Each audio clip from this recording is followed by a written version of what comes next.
তো প্ৰথমে 1 মিনিট ধ্যান কৰে আমি আৰম্ভ কৰিম।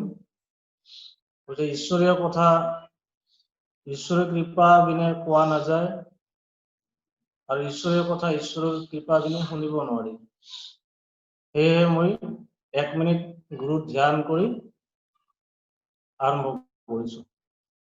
ওম গুৰু ব্ৰহ্মা গুৰু বিষ্ণু গুৰুদেব মহেশ্বৰ গুৰু সাক্ষাৎ পৰম ব্ৰহ্ম তস্मै শ্ৰী গুৰবে নমঃ। আমাৰ শাস্ত্ৰত আছে, যে শাস্ত্ৰত কৈছে যে একান্ত ভকত হবে নিৰ্গুণ কৃষ্ণৰ গুণ গাৱে সদা বকিয়া যথাত বৈকুণ্ঠক পরিহরি যোগীর হৃদয়েরি থাকা হরি সাক্ষাৎ তথাত। দেবর্ষি নারদক ভগবান নারায়ণে কৈছে যে হে দেবর্ষি নারদ, কৈছে মই বৈকুণ্ঠতো মই নাথাকো, মোক যোগীবিলাকে হৃদয়ত পোৱাৰ কাৰণে ধ্যান কৰে, মই যোগীৰ হৃদয়তো মই নাথাকো, মই থাকো মোৰ একান্ত ভকতসকলে মোৰ য'ত গুণগান কৰে, মই তেওঁলোকৰ লগতে থাকো। সেইকাৰণে কৈছে যে ভক্ত হৃদয়ে ভগৱানৰ বসবাস, ভক্ত হৃদয়ত ভগৱান থাকে। কৈছে যে একান্ত ভকত হবে, একান্ত ভক্ত যোনে মোৰ গুণগান কৰে, মোৰ চিন্তা কৰে, মই তেওঁৰ লগতে থাকো। আৰু যাৰ লগত ভগৱান থাকে তেওঁৰ কোনো চিন্তা নাই, কোনো ভয় নাই, কোনো অভাৱ নাই, কোনো অশান্তি নাই, কোনো নিৰানন্দ নাই, কোনো যন্ত্ৰণা থাকিব নোৱাৰে। কিয় ভগৱান যাৰ লগত আছে তেওঁৰ লগত সকলো বস্তু আছে। যেনেকুৱা পাণ্ডৱসকলৰ লগত ভগৱান কৃষ্ণ আছিলে, তেওঁলোকৰ কিন্তু গোটেই জীৱন ধৰি অৰণ্যৰ মাজত দুঃখ কষ্ট অতিক্ৰম কৰিছিল, তেওঁলোকে কিন্তু অনুভৱ কৰা নাই যে আমি দুঃখ পাইছো, আমি কষ্ট পাইছো। কিয় তেওঁলোকৰ লগত ভগৱান কৃষ্ণ আছিলে। ঠিক তেনেকুৱা কৈছে ভক্তৰ লগত যেতিয়া ভগৱান থাকে, ভক্তৰ হয়তো কষ্ট আমি দেখা পাওঁ, দুখ আমি দেখা পাওঁ, কিন্তু ভক্তজনে কিন্তু দুঃখ কষ্ট অনুভৱ নকৰে। তেওঁ সদায় পূৰ্ণ হৈ থাকে, সদায় আনন্দিত হৈ থাকে, সদায় শান্তিময় হৈ থাকে। তো এইকাৰণে কৈছো যে বৰ্তমান যে আমাৰ এটা সংকটত আমি প্ৰত্যেক মানুহে পড়িছো, যে কৰোনা ভাইৰাসৰ ভয় গোটেই পৃথিৱীৰ মানুহ আতংকিত হৈ পৰিছে, ভয় লাগিছে প্ৰত্যেক মানুহৰে। এই ভয়, এই আতংকিত, এইটো আমাক বাহিৰা জগতৰ পৰা আমাক ভয় দেখুৱাই আছে।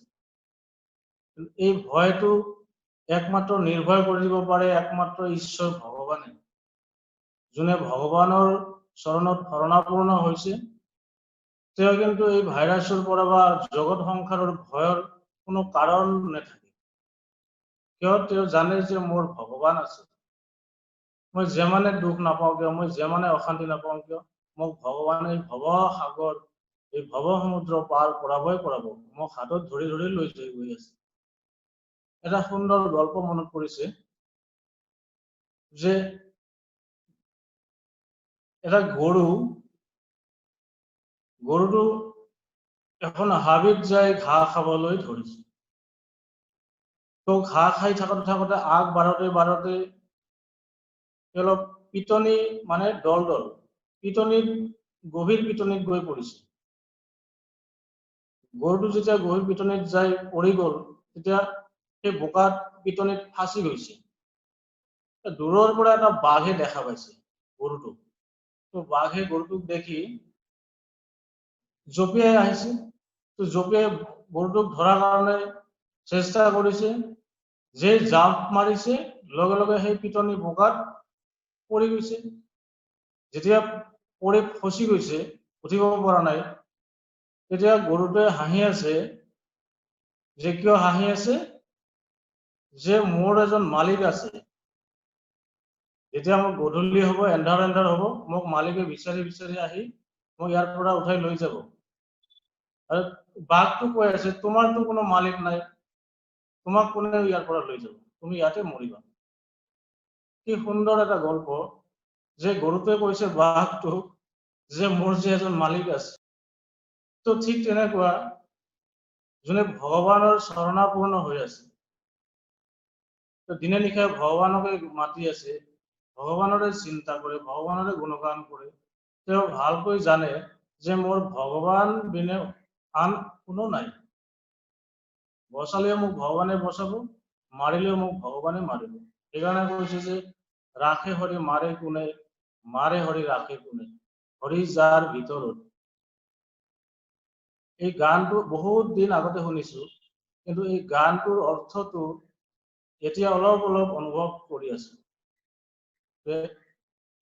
ৰাখে হৰি মাৰে কোনে, হৰি যাৰ ভিতৰত, যাৰ হৰি আশ্ৰয় কৰিছে, হৰি ভগৱানক যে আশ্ৰয় কৰিছে, তেওঁনো আৰু কি ভয় আছে, তেওঁনো আৰু কি চিন্তা আছে, তেওঁ নিৰ্ভীক হৈ থাকে। এটা নিশ্চয় এটা ভাৱ সদায় মনত থাকে যে মোৰ এজন আছে। যেনেকুৱা গৰুটো ভাবিছে, গৰুটো ভালকৈ জানে যে মোৰ এজন মালিক আছে, মালিকে আহি মোক গধূলি এন্ধাৰ হলে মোক ইয়াৰ পৰা লৈ যাব। ঠিক তেনেকুৱা ভক্ত ভগৱানৰ ওপৰত নিৰ্ভৰ কৰি ৰাখে যে মোৰ এজন ভগৱান আছে, মোৰ ঈশ্বৰ আছে। এই ভৱ সমুদ্ৰ মোক তেওঁ হাতত ধৰি লৈ পাৰ কৰাবই কৰাব। তো সেইকাৰণে এটা ভগৱান কৃষ্ণ গীতাত সুন্দৰ এটা শ্লোক কৈছে যে অনন্য চিন্তান্ত মাং যে জনা পৰজু উপাসতে তেষাং নিত্যাভিযুক্তানাম জগৎসমম বহাম্যহম।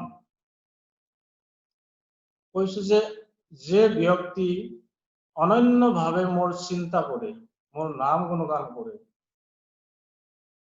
তাৰ মই থাকা, পিন্ধা, খোৱা লোৱা আদি ইত্যাদি সকলো ভাৰ মই বহন কৰো।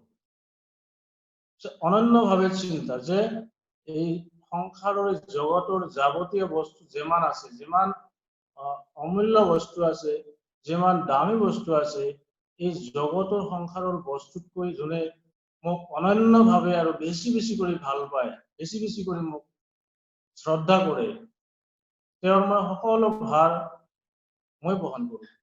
তেওঁৰ থাকা, তেওঁৰ পিন্ধা, সকলোখিনি ভাৰ ভগৱানে বহন কৰে। প্ৰমাণটো আমি প্ৰমাণ।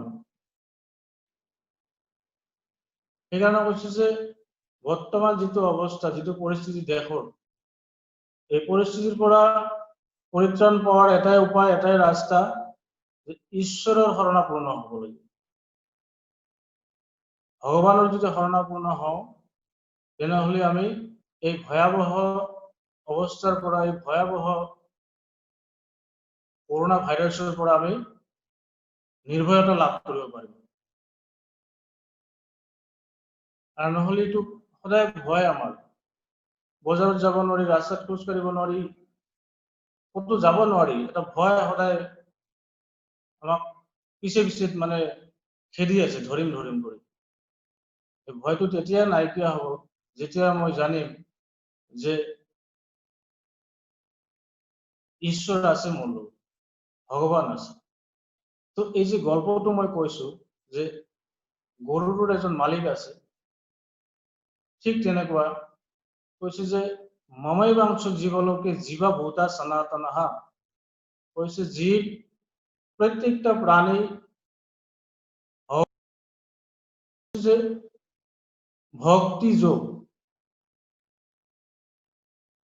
ভক্ত হলে কি হয়, কৈছে ভগৱানে কৈছিলে যে ভক্ত হলে কি হয়, মোৰ ঘৰটো মন্দিৰ হৈ যাব। কৈছে ভক্তি যোগ মানে জগত সংসাৰৰ লগত যেতিয়া মোৰ বিয়োগ হৈ যাব, তেতিয়াই ভগৱানৰ লগত যোগ হৈ যাব, আৰু তেতিয়াই মোৰ ঘৰটো মন্দিৰ হৈ যাব। আৰু মন্দিৰতো মাধৱ থাকেই, ভগৱান ঈশ্বৰ থাকেই। কৈছে আটাইতকৈ শ্ৰেষ্ঠ মন্দিৰ হৈছে এই মোৰ দেহটো। ৰথীচ বামনং দৃষ্ট্বা পুনৰ্জন্ম ন বিদ্যতে কৈছে এই দেহ মন্দিৰে যদি মই আত্মা ৰামৰ দৰ্শন পাওঁ তেনেহ'লে মোৰ পুনৰ্জন্ম নহয়। সেইকাৰণে কৈছে যে এই শৰীৰটো এই দেহটো শ্ৰেষ্ঠ মন্দিৰ। সেইকাৰণে কৈছে যে ভক্ত হৃদয়ত ভগৱানৰ বসবাস। ভগৱান ক'ত থাকে? আমি প্ৰথমতে আমাৰ ধাৰণা হয়, আমাৰ এটা কল্পনা হয় মনৰ মাজত যে কৰবাৰ ওপৰত আকাশত ভগৱান আছে, তাৰ পৰাই মোক চাই আছে, তাৰ পৰাই মানুহক ভগৱানে দেখি থাকে। কিন্তু ভগৱানক মাতোতে মাতোতে তাৰ গুণগান কৰোতে কৰোতে ঈশ্বৰৰ কথা শুনোতে শুনোতে কি হয়, মনত এটা ধাৰণা জন্মে, এটা মনত এটা কল্পনা হৈ থাকে যে ভগৱান মোত কৰি বেছি দূৰত নাই। আৰু মই যদি ভাবো যে মোত কৰি ভগৱান বহু দূৰত আছে, ভগৱানেও ভাবে যে তুমিও মোত কৰি বহু দূৰত আছা। আৰু যদি মই ভাবো যে ভগৱান মোৰ পৰা বেছি দূৰত নাই, তেওঁ ভাবে যে তোমাৰ পৰাতো মই বেছি দূৰত নাই। ভগৱান মোৰ লগতে আছে, ভগৱানেও কয়, তেওঁ ভাবে যে মইতো তোমাৰ লগতে সদায় আছো। কিন্তু মই জানিব নোৱাৰো কিয় যে মোৰ লগত ভগৱান আছে। কৈছে যে দৈবী হেঁচা মম মায়া দুৰাত্তয়া মামেব যে প্ৰপদ্যন্তে মায়া মাতাং তৰন্তিতে। কৈছে ভগৱান কৃষ্ণ কৈছে যে এই মায়াৰ কাৰণে তুমি মোক জানিব নোৱাৰা। মায়াটো কি বলছে? এই শৰীৰটোৱে আটাইতকৈ ডাঙৰ মায়া। এই দেহাত্ম বুদ্ধি, এই শৰীৰটোৱে মই, এই দেহটোৱে মই, এইটোতকৈ ডাঙৰ মায়া আৰু নাই। এই শৰীৰটোৰ কাৰণে কৰ্ম কৰিব লাগে, খাব লাগে, ঘৰ লাগে, কাপোৰ লাগে, চাকৰি বাকৰি, বিজনেছ, যিমান যি কৰো আমি এই শৰীৰটোৰ কাৰণে কৰো, এই দেহটোৰ কাৰণে কৰো, এইটোৱে দেহাত্ম বুদ্ধি বুলি কোৱা হয়। সেইকাৰণে কৈছো যে দৈবী হেঁচা মম মায়া, এইটো মোৰে মায়া। দৈবী হেঁচা মম মায়া দুৰাত্তয়া, এটা মহাদুষ্টৰ, এইটো তুমি অতিক্ৰম কৰিব নোৱাৰা। তেনেহলে উপায় কি? মামেব যে প্ৰপদ্যন্তে মায়া মেতাং তৰন্তিতে। যে আমাৰ শৰণাপূৰ্ণ হয় তাৰ মায়াটো মই 1 সেকেন্ডতে উড়াই দিব পাৰো, গুচাই দিব পাৰো। কিন্তু মই নিজে নিজে এই মায়া অতিক্ৰম কৰিব নোৱাৰো। সেইকাৰণে কৈছো যে ভগৱানৰ শৰণাপূৰ্ণ হলে বা সৎগুৰুৰ শৰণাপূৰ্ণ হলে লাহে লাহে লাহে লাহে আমি মায়াটো বুজি পাওঁ, মায়াৰ পৰা অতিক্ৰম কৰাৰ এটা আমি ৰাস্তা বিচাৰি পাওঁ। তেতিয়াহে আমি ঈশ্বৰৰ অনুভৱ, ঈশ্বৰৰ বিষয়ে জানিব পাৰিম যে ভগৱান ক'ত থাকে, ভগৱান কেনেকে থাকে, ভগৱান কি কৰে। তো সেইকাৰণে কৈছো যে ভক্তৰ আকৰ্ষণতে, ভক্তৰ টানতে ভগৱানৰ আবিৰ্ভাৱ হয়। ভগৱান পৃথিৱীত আহে, তেওঁ সাধাৰণ মনুষ্য দেহ ধাৰণ কৰি পৃথিৱীত অৱতীৰ্ণ হয়। তেওঁ ভক্তৰ কাৰণে পৃথিৱীত আহে আৰু ভক্তক ভগৱানে কি কৰে? পৰিচয় কৰি দিয়ে যে এই মোৰ ভক্ত। আৰু ভক্ত ভগৱানক পৰিচয় কৰি দিয়ে এই জগত সমাজৰ মাজত যে তেওঁ ভগৱান হয়। ভগৱানে নিজেও তেওঁ ভগৱান বুলি প্ৰচাৰিত হ'ব নোৱাৰে, পৰিচয় দিব নোৱাৰে। আৰু ভক্ত ভগৱান নহলে তেওঁ ভক্ত বুলি পৰিচয় দিব নোৱাৰে। সেইকাৰণে কৈছো যে ভক্তক ভগৱানে পৰিচয় কৰি দিয়ে সমাজৰ মাজত, এটা চিনাকি কৰি দি যায় এইজন ভগৱানৰ ভক্ত। আৰু ভক্ত ভগৱানক পৰিচয় কৰি দিয়ে এই মানুহৰ মাজত তেওঁ ভগৱান হয়। মই ভগৱান অনুভৱ কৰিছো, যেনেকুৱা ৰামচন্দ্ৰ ভক্ত বীৰ হনুমানক ডাঙৰ কৰি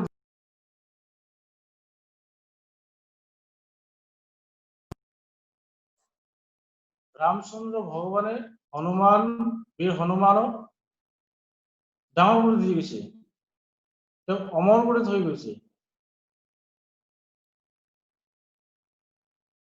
ভগৱান কৃষ্ণ মীৰাবাইক ডাঙৰ কৰি থৈ গৈছে, যে মীৰাবাই এজন ভক্ত আছিলে। মীৰাবাইৰ কাৰণে ভগৱান কৃষ্ণ ধৰা দিছে।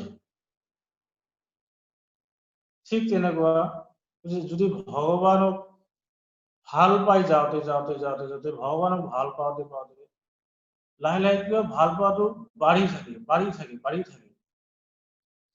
আৰু ভগৱানক পোৱাৰ এটাই উপায় যে তীব্ৰ ইচ্ছা, ব্যাকুলতা। এই ব্যাকুলতাতে ভগৱানক পোৱা যায়। ঈশ্বৰক ব্যাকুল নহলে ভগৱান ঈশ্বৰক পোৱা নাযায়। আৰু ভগৱানক মই নাপালে মোৰ জীৱনটো আধৰুৱা হৈ যায়, পূৰ্ণতা নহয়। সেইকাৰণে ভগৱানক বেছি বেছি কৰি ভাল পাব লাগে। সেইকাৰণে ভগৱান কৃষ্ণ কৈছে যে জগত সংসাৰৰ যাৱতীয় বস্তুত কৰি তেওঁক বেছি বেছি কৰি ভাল পাব লাগে। কিয়? তেওঁ হৈছে পৰম ধন, পৰম ৰত্ন, পৰমেশ্বৰ। তেওঁ মোৰ হৈছে পৰম ধাম। মই তেওঁৰ পৰাই আহিছো আৰু তেওঁলৈয়ে উভতি যাব লাগিব। কিন্তু আমি তাৰ পৰা আহি এই জগত সংসাৰৰ মাজত হেৰাই গৈছো। ৰাস্তা বিচাৰি পোৱা নাই। কোনটো ৰাস্তা দি গ'লে মই এই মোৰ পৰম ধাম, পৰম ঘৰ মই বিচাৰি পাম। তেতিয়া মোৰ আচল বিশ্ৰাম হ'ব। এইকাৰণে যুগে যুগে মহাপুৰুষসকল আহে, গুৰুসকল আহে, আহি কি কৰে? তেওঁলোকে সেই ঈশ্বৰীয় জগতৰ খবৰ লৈ আহে। তেওঁলোকে সেই ভগৱান দেশৰ পৰা আহে। আহি কয় যে তহঁতেতো ঈশ্বৰৰ সন্তান, ভগৱানৰ সন্তান। তুমি মানুহ হৈ আছা কিয়? তোমাৰ নাম এটা ৰূপ লৈ আছা কিয়? এই জগত সংসাৰৰ মাজত কিয় ভ্ৰমিত হৈ আছা? মায়াত আবদ্ধ হৈ আছা কিয়? তুমিতো জানা যে তুমি ঈশ্বৰৰ সন্তান, ভগৱানৰ ল'ৰা হয়, ভগৱানৰ সন্তান হয়। এইটো জানি লোৱা। কিয়? মই তেওঁক জানিছো, মই তাৰ পৰা আহিছো। যেতিয়া গুৰুসকলে এইবিলাক কথা কয়, তেওঁ ৰাস্তাটো দেখুৱাই দিয়ে। আৰু যদি আমি বিশ্বাস কৰি সেই ৰাস্তাদি আগুৱাই যাই থাকো, লাহে লাহে লাহে লাহে কি হ'ব? মোৰ মনে মোক ক'ব যে হয়, এইটোৱে ৰাস্তা, ঠিক ৰাস্তা, ঠিক পথ। কৈছে সেইকাৰণে যে ঈশ্বৰীয় পথে একমাত্ৰ সুগম পথ। আৰু বাকী যিমান পথ আছে, এই পথ হৈছে বিপদ। যেনেকুৱা পুখুৰীত গা ধুবলৈ গ'লে পুখুৰীৰ ওপৰত পানী শান্ত হৈ থাকে, অলপ পানীৰ তলতে কিন্তু বোকা, এক হাঁটু এক কোমৰ বোকা হৈ থাকে। যেতিয়া পুখুৰীত নামি যায় গা ধুবলৈ, তাতে কি হয়? বোকাত ফচি যায়। তাৰো উঠি অহা বহুত কঠিন হৈ যায়। আৰু নদীত গা ধুলে কিন্তু নদীত বোকা বেছি নাথাকে। নদীৰ পানী সদায় পবিত্ৰ, সদায় পৰিষ্কাৰ, ৰৈ নাথাকে, আহি থাকে যাই থাকে। তো সেইকাৰণে কৈছে যে ঈশ্বৰীয় পথটো হৈছে একমাত্ৰ সুগম পথ, আৰু বাকী পথ সব বিপদ। মই যিমানে নাজানো কিয় এই জগতত, এই পৃথিৱীত, মোৰ জগতৰ জ্ঞান যিমানে নাথাকক কিয়, মোৰ যিমানে ধন সম্পত্তি নাথাকক কিয়, এইবিলাক কিন্তু মোৰ বন্ধনৰ কাৰণ। এইবিলাকে মোক কেতিয়াও মুক্ত কৰি দিব নোৱাৰে। এইবিলাকৰ লগত মই যুক্ত হৈ যাওঁ, যুক্ত হৈ যাই তাৰ পৰা আঁতৰি আহিব নোৱাৰো। এফালে মই ঈশ্বৰ ঈশ্বৰ ভগৱান ভগৱান কৰি আছো, কিন্তু তাৰ পৰা মই আঁতৰি আহিব পৰা নাই। কিয়? এইবিলাকে মোক ধৰি ৰাখিছে, মোৰ মনটো দি মই ধৰি ৰাখিছো।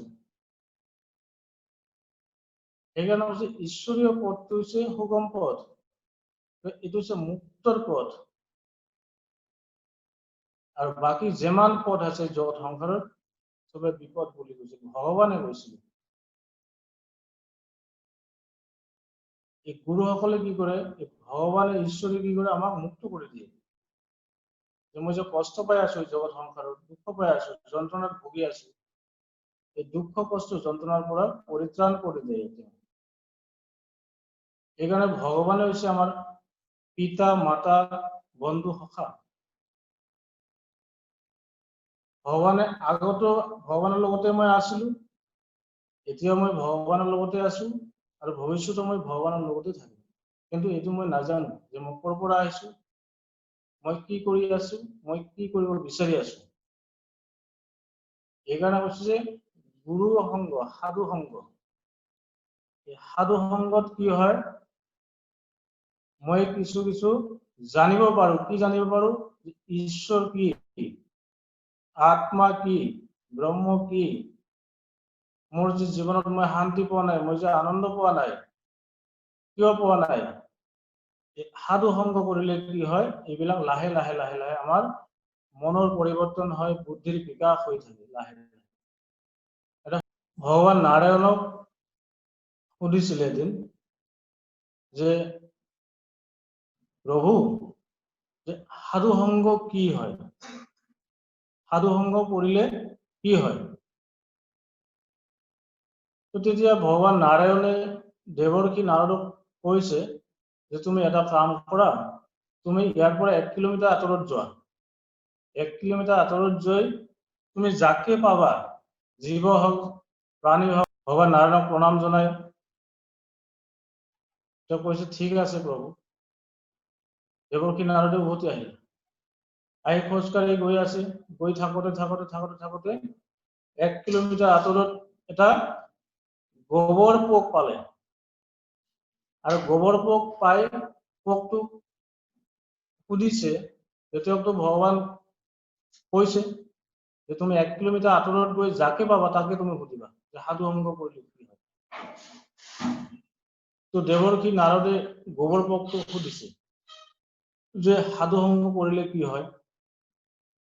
তো কোৱাৰ লগে লগে গোবৰ পোকটো মৰি গ'ল। দেৱৰ্ষি নাৰদে অবাক হৈ গ'ল, আৰে মই কথা সোধাৰ লগে লগে গোবৰ পোকটো মৰি গ'ল, এইটো কি হল? তাৰপিছত আকৌ উভতি গ'ল ভগৱান নাৰায়ণৰ ওচৰত। তো নাৰায়ণৰ ওচৰত গৈ হাত জোৰ কৰি ভগৱানক ক'লে যে প্ৰভু, যে মই 1 কিলোমিটাৰ আঁতৰত গৈ এটা গোবৰ পোক পাইছো, আৰু গোবৰ পোকটো সুধিছো যে সাধু সংগ কৰিলে কি হয়। তো লগে লগে পোকটো মৰি গৈছে।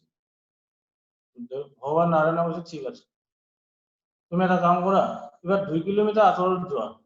2 কিলোমিটাৰ আঁতৰত যাই তুমি যাকে পাবা তাকে সুধিবা যে সাধু সংগ কৰিলে কি হয়।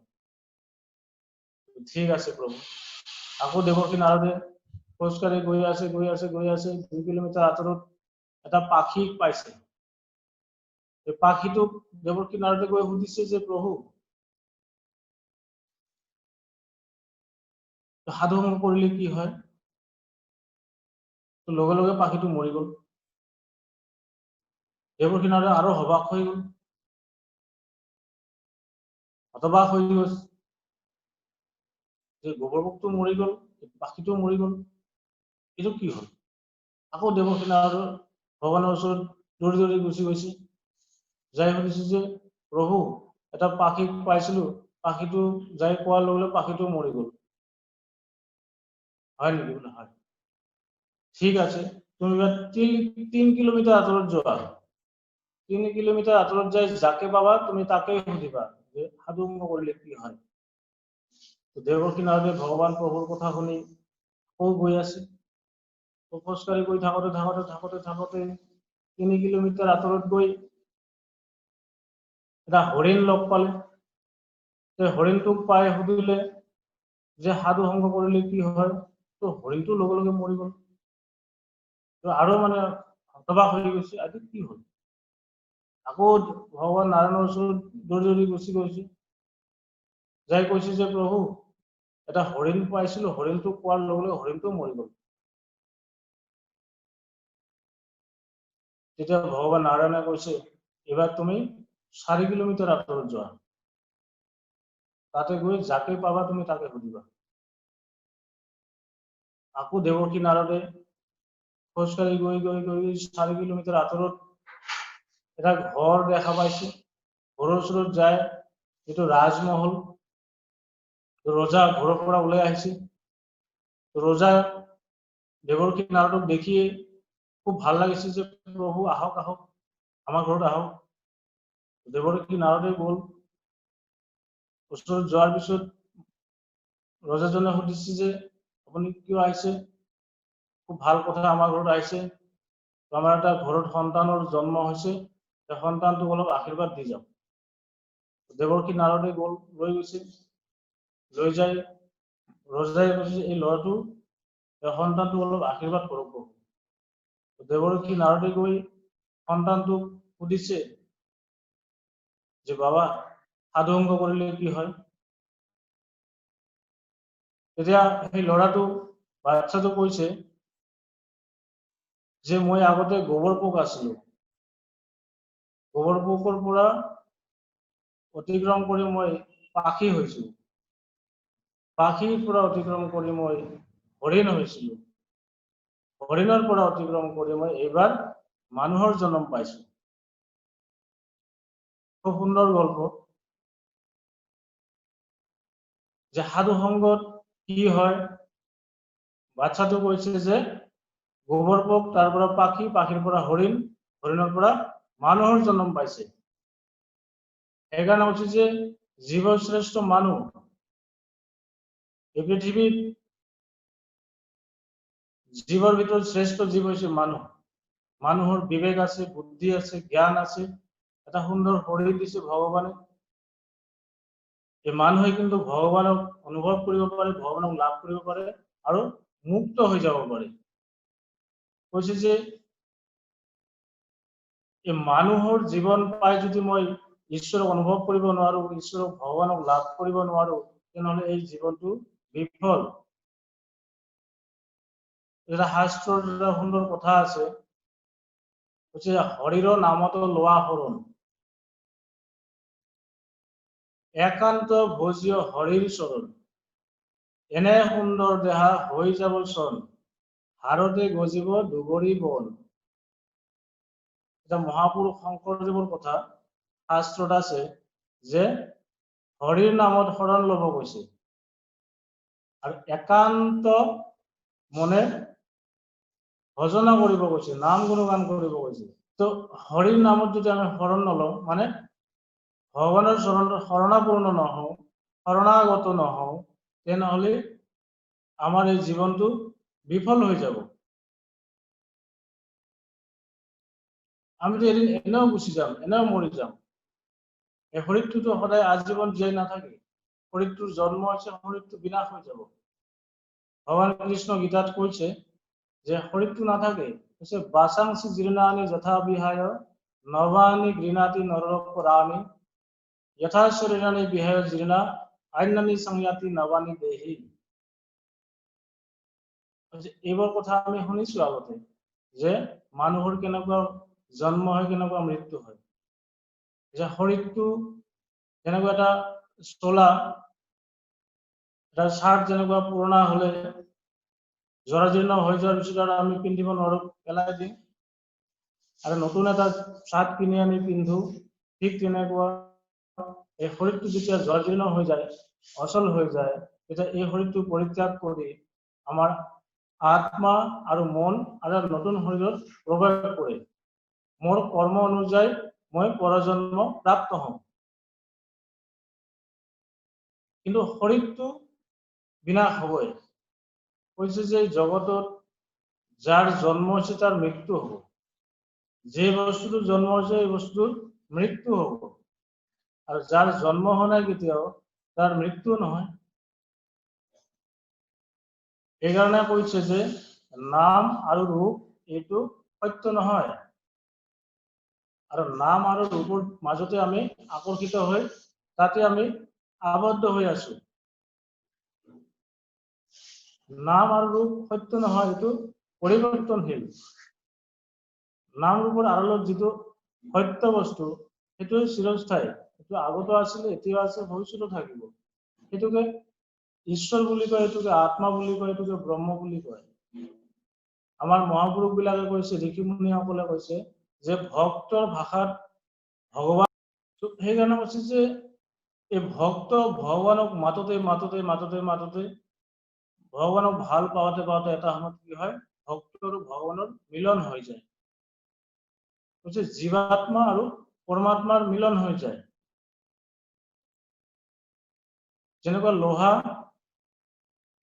হৈছে আকৰ্ষিত স্বৰূপ আৰু চুম্বক হৈছে আকৰ্ষণ স্বৰূপ। লোহাক কিন্তু চুম্বকে আকৰ্ষণ কৰে নহয়, তেওঁ আকৰ্ষণ স্বৰূপে। আৰ লোহা আকৰ্ষিত হয় আৰ চুম্বক আকৰ্ষণ কৰে। ঠিক তেনেকুৱা জীৱাত্মা আকর্ষিত হয় কার পিনে? পরমাত্মার পিনে।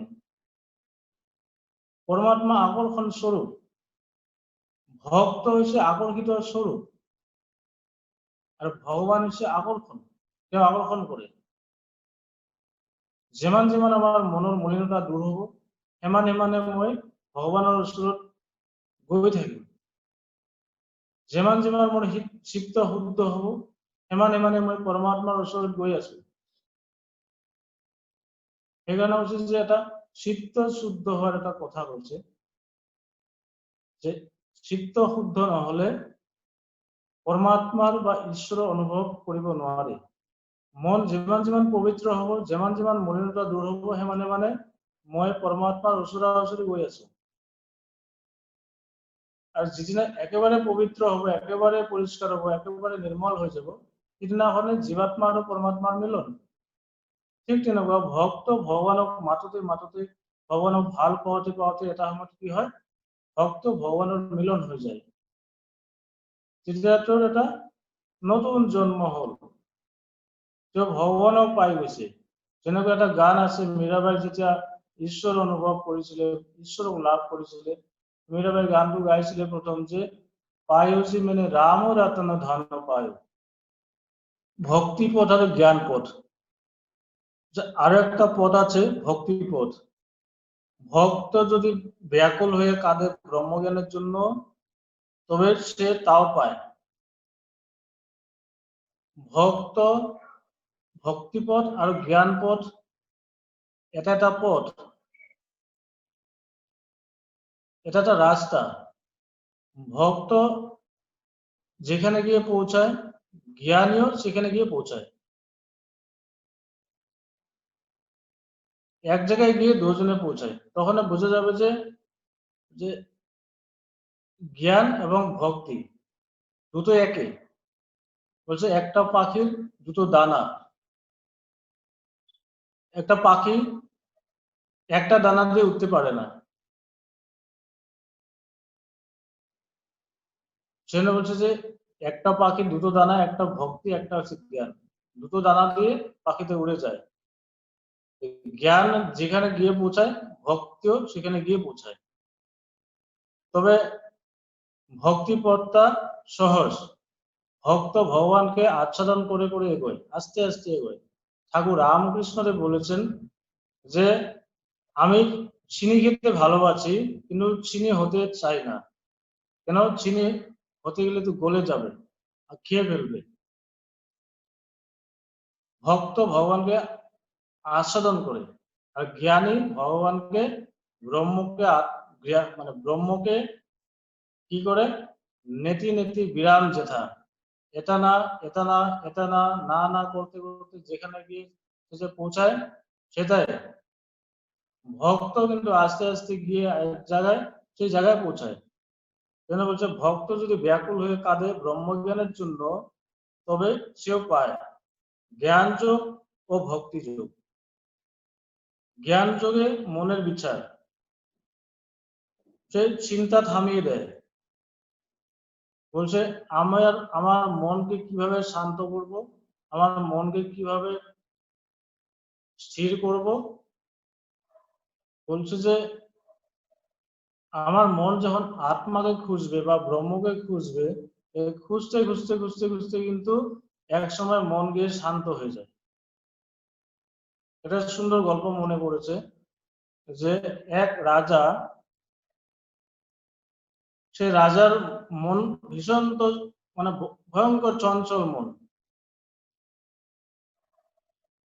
খুব অস্থির মন। সে রাজ্যের রাজা, সে রাজ্যকে সামলাতে হবে, তার মন যদি অস্থির হয়ে থাকে, ভীষণ চঞ্চল হয়ে থাকে, সে কি করে কাজ করবে?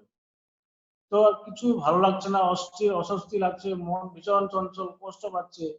তখন রানীকে রাজা গিয়ে বলল যে আমার মনে না ভীষণ কষ্ট হচ্ছে রে, খুব অস্বস্তি লাগছে, খুব কষ্ট পাচ্ছি, ভীষণ চঞ্চল হয়ে গেছে আমার মন। তো রানী বলেছে যে প্রভু আপনি এক কাজ করবেন, এই রাস্তা দিয়ে যান, এই রাস্তা দিয়ে হেঁটে হেঁটে গিয়ে দেখবে একটা বট গাছের নিচে এক সাধু বাবা আছে, ওই সাধু বাবাকে গিয়ে কিছু বলেন, তবে সাধু কিছু করে দিতে পারবে, মনকে শান্ত করে দিতে পারবে। রানীর কথা শুনে সে রাজার অস্থির মন, সে মন নিয়ে সে সাধুর কাছে গিয়ে পৌঁছালো। পৌঁছায় গিয়ে দেখছে সাধু তো ছেঁড়া ফেরা কাপড় পরে আছে, জোতা আছে, ছেঁড়া ফেরা কাপড়, বসে আছে গাছের নিচে। এ রাজা বলছে যে সাধু বাবা আমার মন ভীষণ চঞ্চল, খুব কষ্ট পাচ্ছি, খুব অস্বস্তি লাগছে, আমার মনকে একটু শান্ত করে দিন। তখন সাধু বলেছে যে ঠিক আছে, তুমি কালকে সকালবেলা তোমার মনকে নিয়ে আসবে, আমি শান্ত করে দেব। তো রাজা ভাবছে আমি এত ভীষণ কষ্ট পাচ্ছি, আমার মন এমন চঞ্চল, অস্বস্তি লাগছে, ভালো লাগছে না কিছু, তো কালকে আবার এই মনটাকে নিয়ে আসবো। আচ্ছা ঠিক আছে, সাধু বলেছে তো, ঠিক আছে। সাধুকে প্রণাম জানিয়ে রাজা তার রাজমহলে ফিরে আসলো। আসার পর রানী জিজ্ঞেস করেছে যে প্রভু সাধু বাবা কি বলেছেন, মন শান্ত হয়েছে আপনার? বলছে না, সাধু বাবা বলেছে যে কালকে সকালে যে মনটা কষ্ট দিচ্ছে, আমাকে কষ্ট পাচ্ছি, চঞ্চল মন, অস্থির মনকে আমাকে নিয়ে যেতে বলেছে কালকে সকালে। ঠিক আছে, আপনি কালকে সকালে যাবেন। তো রাজা কিন্তু সে কালকে যে বলেছে মনকে নিয়ে যেতে, এই ভাবনা চিন্তা করতে করতে করতে করতে যখন রাত্রিবেলা খাওয়া দাওয়া করছে, করতে করতে কিন্তু তার মনটা অজান্তে ঠিক হয়ে গেছে। কেন? সে ননস্টপ চিন্তা করছে, সে মনকে নিয়ে যেতে বলেছে, মনকে নিয়ে যেতে বলেছে, এই ভাবনা এই চিন্তা করতে করতে তার কিছুক্ষণ পরে কিন্তু তার মন ঠিক হয়ে গেল, সে শান্ত হয়ে গেল, সে আনন্দ লাগছে, তার ভালো লাগছে। তো রানীকে বলেছে যে আমার মন তো ভালো লাগছে, আমার খুব ভালো লাগছে। তো রানী বলেছে ঠিক আছে প্রভু, সাধু বাবার জন্য কাউকে কিছু খাবার নিয়ে যেও।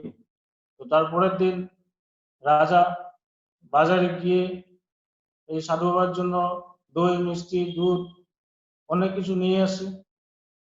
নিয়ে গিয়ে রাজা সাধুকে গিয়ে বলেছে যে সাধু বাবা আপনার জন্য কিছু খাবার এনেছি, দই, মিষ্টি, এগুলি আপনি খাবেন। বলছে তোমার মন ঠিক হয়েছে? বলছে হ্যাঁ, আমি এখন ভালো আছি। এটা সত্য গল্প, যে বলছে যে তোমার মনকে কাউকে নিয়ে আসবে যে মনটা কষ্ট দিচ্ছে। তো রাজা কিন্তু ভাবতে ভাবতে মনকে খুঁজতে খুঁজতে খুঁজতে কিন্তু রাজার মন ঠিক হয়ে গেল। কিন্তু মনকে শান্ত করতে গেলে মন এমনি শান্ত হবে না। তো মনকে খুঁজতে খুঁজতে মন দিয়ে মনকে খুঁজতে হবে, মনকে খুঁজতে খুঁজতে মন অটোমেটিক্যালি শান্ত হয়ে যাবে।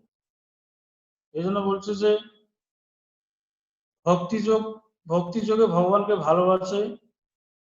বলছে যে জ্ঞান যোগে মনের বিচার সে চিন্তা থামিয়ে দেয়, ভক্তি যোগে ভগবানকে ভালোবাসে। এটা হচ্ছে এটা হচ্ছে পরমাত্মার কাছে আমি একইভাবে পৌঁছে যেতে পারি শুধু ভালোবেসে।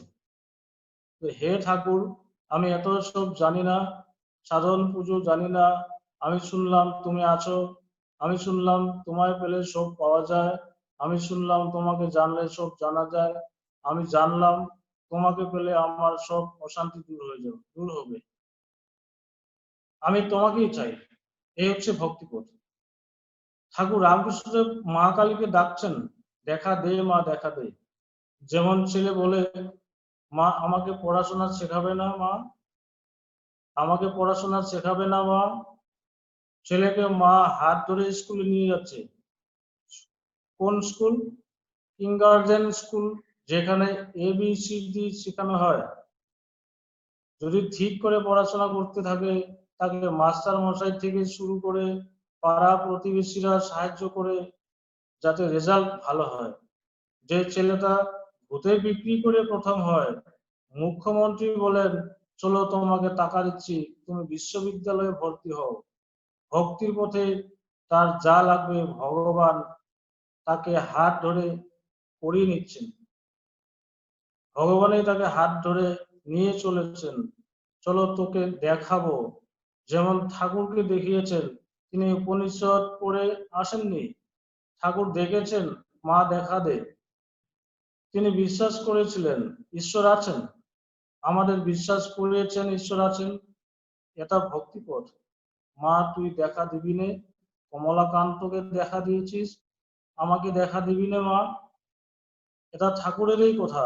ঠাকুর বলেছেন, আমি মুখ্য সূক্ষ্ম মানুষ, লিখতে পড়তে পারি না। তিনি বেদ বেদান্ত বলেন, তার মুখ থেকে বের হয়েছে এবং তার কথায় ব্যাখ্যা করা হলো। তিনি কিন্তু প্রথমে ভক্তিপদ দিয়ে শুরু করেছিলেন, বলেছিলেন মা দেখা দে, মা দেখা দে। তারপর মাই কিন্তু তাকে সব বুঝিয়ে দিয়েছিলেন। তিনি আপ্তকাম হয়ে বসেছিলেন। তিনি শুধু ত্যাগী রাজা নন, তিনি জ্ঞানেরও রাজা। তিনি জ্ঞান দিচ্ছেন, কি বলছেন, তাকে পেলে সব পাওয়া যায়। এই জন্য বলছে ভগবানকে পালে কি হয়, ঈশ্বরকে পেলে বলছে ধর্ম অর্থ কাম মোক্ষ, চারটা জিনিসকে পাওয়া যায়, সব পাওয়া যায়। নিজের জীবন দিয়ে ঠাকুর দেখিয়েছেন কিভাবে। প্রমাণ চাই, উনি ক্যান্সার ভুগে দেখিয়েছেন, প্রচন্ড যন্ত্রণার মধ্যেও তিনি মানুষকে মুক্ত করেছেন। তিনি তখন কষ্ট যন্ত্রণার চাপ নেই,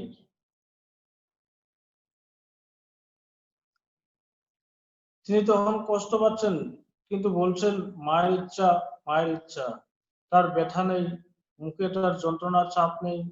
তিনি দেখিয়েছেন জীবন দিয়ে ঈশ্বরকে পেলে কি হয়। আমরা ক্যান্সার হাসপাতালে গিয়ে ক্যান্সার রোগীদের দেখে আসি, কি বিভৎস চেহারা। ঠাকুরের তো একই ক্যান্সার হয়েছিল, আমার গুরুদেবেরও তো ক্যান্সার হয়েছিল, আমি তাকে দেখেছি, হাসছেন। সুতরাং সমাধান তারা করে দিয়েছেন। বুদ্ধদেব তার নিজের জীবনকে দিয়ে দিয়েছেন, বিবেকানন্দ তার নিজের জীবনকে দিয়ে দেখিয়েছেন, রাস্তায় দাঁড়িয়েছেন, স্থির হয়ে দাঁড়িয়ে হাসছেন। আপ্তকাম পুরুষ, তার দুঃখ নেই, তিনি হাসছেন। আমরা ওই জায়গায় পৌঁছাতে পারি। কেউ বলবে আমরা ততটা পৌঁছাতে পারবো না, বিবেকানন্দ হতে পারবো না। কেন পারবো না? কেন বিবেকানন্দ হতে পারবো না? বিবেকানন্দ নিজে বলেছেন, কালে লাখো বিবেকানন্দ জন্মাবে। সারদা মা বলেছেন, আমি তোমাদের সবার মা, মায়ের মতো আমরা হতে পারি। মা বিধবা ছিলেন, কিন্তু তার জীবনে তো বিধবার কোনো কষ্ট দেখা যায়নি। আজকাল স্বামী স্ত্রীর বিবাহ বিচ্ছেদ হয়, জীবনে সুখ থাকে না। প্রকৃত সুখের সংজ্ঞা কি? মা তার জীবন দিয়ে দেখিয়েছেন। স্বামী থাকলেও তার সংসার হয়নি আমাদের মতো, তিনি চিরসুখী চিরতৃপ্ত বসে আছেন, কি আপ্তকাম। এটা হওয়া যায়। এই যে ফিজিক্যাল প্লেজার, টেম্পটেশন, এর বাইরেও এমন একটা প্লেজার আছে, যে প্লেজারের টাচ পেলেই এই জাগতিক আনন্দ তুচ্ছ হয়ে যায়। যেমন আমি বললাম, যখন আমরা ডিপ স্লিপে যেতে চাই, তখন আমরা সব কিছুকে রিফিউজ করি। এখানেও প্লেজার, কিন্তু আরো গভীরে আছে সমাধি। সেখানে এত তৃপ্তি, এত আনন্দ, এত প্রেম। মা ঠাকুরেরা বলছেন, ওরে এর স্বাদ পেলে সবকিছু নোনতা হয়ে যাবে।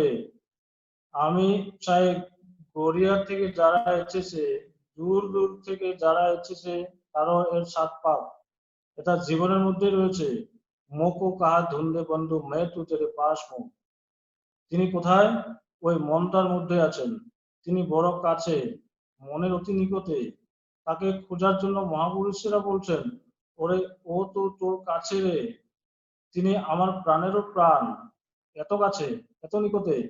কাজল চোখকে সুন্দর করে, চোখ কিন্তু কাজলকে দেখতে পায় না, ভগবান কিন্তু আমাদের সুন্দর করে রেখেছেন। ভগবানের জন্যই, তার এই জ্ঞানের জন্যই আমাদের এই ছাদ, এই যে আমি বলছি তার শক্তিতে, শুনছো, তার শক্তিতে। তিনি কিন্তু চোখের কাজলের মতো এমন ভাবে রয়েছে, আমি তাকে দেখতেই পাচ্ছি না। আরেকজন বলছে তোমাকে কাজলে খুব সুন্দর লাগছে, তখন বুঝতে পারি, কিংবা যখন আয়নায় দেখি সুন্দর তখন বুঝি। তেমনি ঈশ্বর ছাড়া কোথাও কিছু নেই। পুনির আড়ালেও তিনি, রত্নাকরের আড়ালেও তিনি, বাল্মীকির আড়ালেও তিনি, রামায়ণের আড়ালেও তিনি। তিনি কিন্তু নির্লিপ্ত। আগুনে মঠ জাল দেওয়া হয়, ঠাকুরের জন্য ভোগ রান্না করা হয়, আগুন নির্লিপ্ত। সূর্য মদের বোতলকেও প্রকাশ করে, পদ্মকেও প্রকাশ করে, কিন্তু সূর্য নির্লিপ্ত। সূর্য নির্লিপ্ত মানে আমাদের কাছে এটা সত্য, ওটা বড়, কিন্তু তার কাছে ওটা তুচ্ছ ব্যাপার। সবই তার মধ্যে রয়েছে। বেলের খোসা, খোল, ঠাকুর বলছেন সবটাকে নিতে হবে। বেলের শাঁসটাকেও নিয়ে আমরা খাই, আর বেলের খোসাটাকে ছুঁড়ে ফেলে দিই। সেই খোসা না থাকলে শাঁসটা হতো কি? বেলের খোসাটা কিন্তু যত্ন করে শাঁসটাকে রক্ষা করছে। দারুণ কথা। সমাজে কিন্তু সবাই মিলে আমরা, এখানে কাউকে বাদ দেওয়া যাবে না। এই পৃথিবীতে কিন্তু কাউকে বাদ দেওয়া যায় না। বিজ্ঞান বলছে একটা পরমাণুকেও বিনাশ করা যায় না। আর আমরা মানুষ, অনেক অণুর সমাবেশে তৈরি। আমরা সর্ব কোথায়? এই যে ধাক্কাধাক্কি হচ্ছে, মারামারি হচ্ছে, এটা বাচ্চাদের খেলা, আর কিছুই না। রাতে ঘুমাতে গিয়ে দুটি বাচ্চা মিলে ঝগড়া করছে, এই ওইদিকে সর, ওদিকে সর, আমাদের তেমনি, এই বিহারি তুই ওদিকে সর, এই অসমীয়া তুই ওদিকে সর।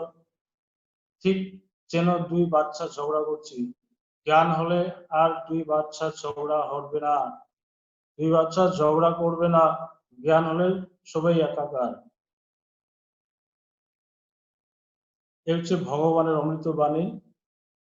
বলছে জ্ঞানটাই সবচেয়ে প্রয়োজন। জ্ঞান হলে আর দুই থাকে না। যতক্ষণ দুই আছে ততক্ষণ ঝামেলা আছে, সমস্যা আছে। বলছে দেহাত্ম বুদ্ধি থাকলে দুই দেখায়। বলছে একমেবা অদ্বিতীয়ম নেহ নানাস্তি কিঞ্চন। বলছে জ্ঞানে এক বিন্দুও নানাত্ব নেই, নির্মল, স্বচ্ছ, পরিষ্কার। জ্ঞান আগুনের মতন। সেই জ্ঞানে যখন আমি পৌঁছাবো তখন আর দুই থাকবে না, এককে অনুভব করব। সর্বভূতেষু ঈশ্বর ব্রহ্ম সর্বভূতেষু, তখনই সব একাকার। যতক্ষণ এই জ্ঞান না হচ্ছে ততক্ষণ দুই আছে, সমস্যা আছে, ঝামেলা আছে। এই জ্ঞানের জন্য গুরুর কাছে, ঈশ্বরের কাছে প্রার্থনা করতে হয়, ভক্ত ভগবানের কাছে প্রার্থনা করতে হয় যে আমি যেন এই এককে বুঝতে পারি। এককে জানার নামে জ্ঞান। বলছে পৃথিবীর সমস্ত কিছু আমি জানি, কিন্তু আমি নিজেকে জানি না, এটাই সবচেয়ে বড় অজ্ঞান। অনেক কিছু জেনেছি তাই সমস্যা আমার। এককে জানলে কোনো সমস্যা নেই। এর জন্য একটা সুন্দর গল্প বলি, শেষ করছি। যে এক রাজা, যে রাত্রিবেলা খাওয়া দাওয়া করে শুয়ে পড়েছে, ঘুমিয়ে পড়েছে। তো রাজা রাতে ঘুমানোর পর স্বপ্ন দেখেছে। কি স্বপ্ন দেখেছে? যে রাজা সেই দীনদরিদ্র হয়ে সে জঙ্গলে মঙ্গলে ঘুরে বেড়াচ্ছে। 3 দিন 4 দিন খাওয়া দাওয়া নাই। স্বপ্নে দেখছে। আর কি হচ্ছে? স্বপ্নের মধ্যে সে কান্নাকাটি শুরু করেছে। কেঁদে কেঁদে একেবারে বালিশ ভিজিয়ে গেছে, এত কান্না, এত কান্নাকাটি করছে। সে রাজা, সে দীনহীন হয়ে, সে ভিখারির মতন, পাগলের মতন সে জঙ্গলে মঙ্গলে ঘুরে বেড়াচ্ছে, 3 দিন 4 দিন খাওয়া দাওয়া নাই। তো একটা মাটির পাত্র পেয়েছে, সে মাটির পাত্রটাকে নিয়ে একটা বাড়িতে গিয়ে ভিক্ষা চেয়েছে, একটু চাল পেয়েছে, সে চাল সে হাঁড়িতে লাকড়ি জোগাড় করে সে একটা ভাত বসিয়েছে, সে ভাত বসিয়েছে, 3-4 দিন খাওয়া দাওয়া নেই, প্রচন্ড খিদে। তো ভাতটা হওয়ার পর সে খাবে, তো ভাত হবে হবে অবস্থা, সেই সময় দুটো ষাঁড় কোথা থেকে এসলো, ষাঁড় এসে সে ভাতের হাড়ের উপরে যুদ্ধ লেগেছে, সে যুদ্ধে সে ভাতের হাড়ি ভেঙে চলে চুরমার হয়ে গেল, সব ছেঁড়া বেড়া হয়ে গেছে। আর সে সেই দুঃখে 3-4 দিন খাওয়া দাওয়া নেই, সেই খিদে সেই দুঃখে কষ্টে সেই কেঁদে, স্বপ্নের মধ্যে কেঁদে কেঁদে বালিশ চোখের জলে হেসে গেছে, বালিশ ভিজে গেল। এই স্বপ্ন যখন সে জেগে উঠলো, ঘুম ভাঙলো, ঘুম ভাঙার পর দেখছে যে তার বালিশটা চোখের জলে ভিজে গেছে। আর সে চিন্তা করছে, ভাবছে আমি কি স্বপ্ন দেখলাম, যে আমি তো রাজা, তো আমি ভিখারি হয়েছি, আমি ভিক্ষা চেয়ে চাল পেয়েছি, একটা হাঁড়িতে ভাত বসিয়েছি, সে ভাত হবে হবে অবস্থা, অনেকদিন খাই নাই, খিদা লেগেছে, সেই সময় ষাঁড় দুটো এসে সেখানে যুদ্ধ লেগে সব শেষ করে দিয়েছে। এগুলি ভাবছে কোনটা সত্য, যে আপনি স্বপ্নে যে কেঁদে কেঁদে বালিশ ভিজিয়ে ফেললাম এটা সত্য, না আমি ভিখারি হয়েছি এটা সত্য, কি হলো, আমি কি স্বপ্ন দেখলাম। তারপর সে প্রজাকে ডেকে সে রাজা বলছে যে আমার গুরুদেবকে অনুরোধ করবে, যে গুরুদেবকে রাজা ডেকে পাঠিয়েছে। গুরুকে না দেখা পর্যন্ত, গুরুকে এই কথা জিজ্ঞাসা না করা পর্যন্ত তার শান্ত হচ্ছে না, তার মন অস্বস্তি হচ্ছে। প্রজা গিয়ে সে রাজার গুরুকে ডেকে নিয়ে আসছে। তো যখন রাজার গুরুদেব আসলো, আসার পর রাজা তাকে গুরুকে প্রণাম জানিয়ে, গুরু তখন জিজ্ঞেস করলো যে কি হয়েছে। তো রাজা বললো এই আমি স্বপ্নে দেখেছি যে আমি কেঁদে কেঁদে বালিশ ভাসিয়ে দিয়েছি, আমি রাজা, তো আমি ভিখারি হয়েছি, আমার এই কষ্ট দুঃখ, এটা কি হলো, এটা কোনটা সত্য আমি বুঝতে পারছি না গুরুদেব। তখন গুরুদেব বেশি কথা না বলে দু একটা কথাই বলেছে, যে তুমি যে স্বপ্ন দেখেছো, তুমি ভিখারি হয়েছ, তুমি ভিক্ষা চেয়ে ভাত বসিয়েছো, আর তোমার সেই ভাতের হাড়ি গরু যুদ্ধ লেগে ভেঙে চলে শেষ করে দিয়েছে, আর তুমি যে কেঁদে বাড়ি ভিজিয়েছো, এই দুটোর কোনোটাই সত্য না, বলছে তুমি একমাত্র সত্য, বলছে তুমি নিত্য শুদ্ধ বুদ্ধ আত্মস্বরূপ, তুমি যা স্বপ্ন দেখছো এর কোনোটাই সত্য না। সেই রাজার সঙ্গে সঙ্গে তার সেই জ্ঞান হয়ে গেল। জ্ঞান হওয়ার পর গুরুকে সাষ্টাঙ্গে প্রণাম জানিয়ে বলেছে যে গুরুদেব, এতদিন আমি অজ্ঞানে ছিলাম, আমি মায়ায় ছিলাম, আজকের থেকে আমি বুঝতে পারলাম যে এই আমি যে রাজা হয়েছি এটাও মিথ্যা, আমি যে রাজত্ব, যে রাজ্যভার সামলাচ্ছি এটাও সত্য না, এটা আমি বুঝতে পেরেছি। তখন গুরুকে প্রণাম জানিয়ে এই কথা বলেছে যে আমি আজকের থেকে মুক্ত, আমি কোনো রাজা নেই, আমি রাজা নই। তখন গুরুদেব হেসে দিয়েছে যে শিষ্য আজকের থেকে মুক্ত হল। যেমন